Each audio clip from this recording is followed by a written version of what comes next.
BNP সংবিধানে এমন ব্যবস্থা রাখতে চায় যাতে কেউ পরপর দুবারের বেশি প্রধানমন্ত্রী হতে না পারে। আমরা বিশ্বাস করি ধর্ম, দল ও মত যার যার, তবে অবশ্যই রাষ্ট্র সবার। বিএনপির একজন কর্মী হিসাবে আমি বিশ্বাস করি রাজনীতির মূল উদ্দেশ্য কেবল ক্ষমতায়ন নয়। ফ্যাসিবাদের দোসরদের ঠেকাতে পুজোর সময় বিএনপির নেতাকর্মীরা মন্দির ও উপাসনালয় পাহারা দিয়ে হিন্দু, খ্রিস্টান, বৌদ্ধ সহ সকল মানুষের সুরক্ষায় পাশে দাঁড়িয়েছে। স্বাধীন বাংলাদেশেও তথাকথিত সংখ্যালঘু হিসাবে আমরা কাউকেই বিবেচনা করি না। আমরা বিশ্বাস করি ধর্ম, দল ও মত যার যার, তবে অবশ্যই রাষ্ট্র সবার।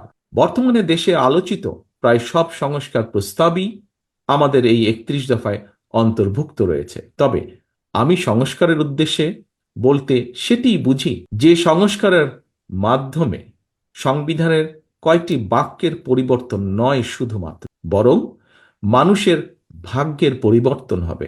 অর্থাৎ একজন মানুষের রোজগারের ব্যবস্থা হবে, তার ও তার পরিবারের আর্থ সামাজিক নিরাপত্তা ও সঞ্চয় নিশ্চিত হবে। বাংলাদেশে স্বৈরাচারী ব্যবস্থা যেন আর পুনরাবৃত্তি না ঘটে সেটি নিশ্চিত করতে বিএনপি সংবিধানে এমন ব্যবস্থা রাখতে চায় যাতে কেউ পরপর দুবারের বেশি প্রধানমন্ত্রী হতে না পারে। আমরা আইন, বিচার ও নির্বাহী বিভাগের মধ্যে ক্ষমতার ভারসাম্য রাখতে চাই।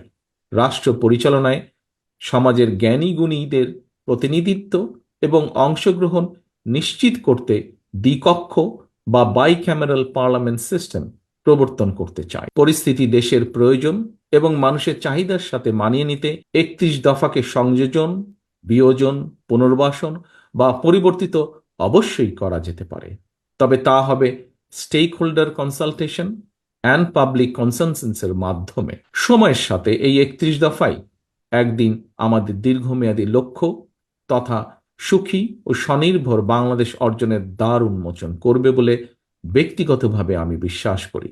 বিএনপির একজন কর্মী হিসাবে আমি বিশ্বাস করি রাজনীতির মূল উদ্দেশ্য কেবল ক্ষমতায়ন নয়, বরং রাষ্ট্রীয় উন্নয়ন এবং জনগণের অভিপ্রায়ের বহিঃপ্রকাশ এর একটি অবিচ্ছেদ্য অংশ। আমাদের সবাইকে এক হয়ে এগিয়ে যেতে হবে বহু দূরে। এই অগ্রযাত্রার গতি হবে ফাস্ট বাট স্টেডি। লক্ষ্য হতে হবে সুনির্দিষ্ট।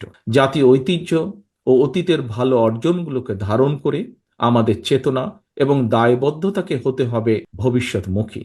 গণতান্ত্রিক ধারার রাষ্ট্র পরিচালনায় আবদ্ধ থাকলে চলবে না। শুধু আমাদের উৎসাহ দিতে হবে আধুনিকতাকে, বরণ করে নিতে হবে অভিনবত্বকে, সামনের দিকে দৃষ্টিপাত করে আলিঙ্গন করে নিতে হবে সমাজের বিভিন্ন শ্রেণী পেশা মানুষের চিন্তাধারাকে, যা পরবর্তীতে পরিবর্তন করবে রাজনৈতিক সংস্কৃতিকেও। গত 16 বছর ধরে এবং জুলাই আগস্টের অভ্যুত্থানে যারা ফ্যাসিবাদ বিরোধী আন্দোলনে সম্পৃক্ত ছিলেন, গণতন্ত্রের পক্ষের প্রতিটি ব্যক্তি, দল, সংগঠন ও গোষ্ঠী তাদের সকলের আত্মত্যাগের যথাযথ স্বীকৃতি দিয়ে প্রতিটি শ্রেণী পেশার মানুষের অংশগ্রহণমূলককে সম্মান জানিয়ে লুণ্ঠিত ভোটের অধিকার ফিরিয়ে এনে এবং জনগণের ম্যান্ডেট নিয়ে একটি সত্যিকার গণতান্ত্রিক বাংলাদেশ প্রতিষ্ঠা করাই আমাদের সমন্বিত অগ্রাধিকার।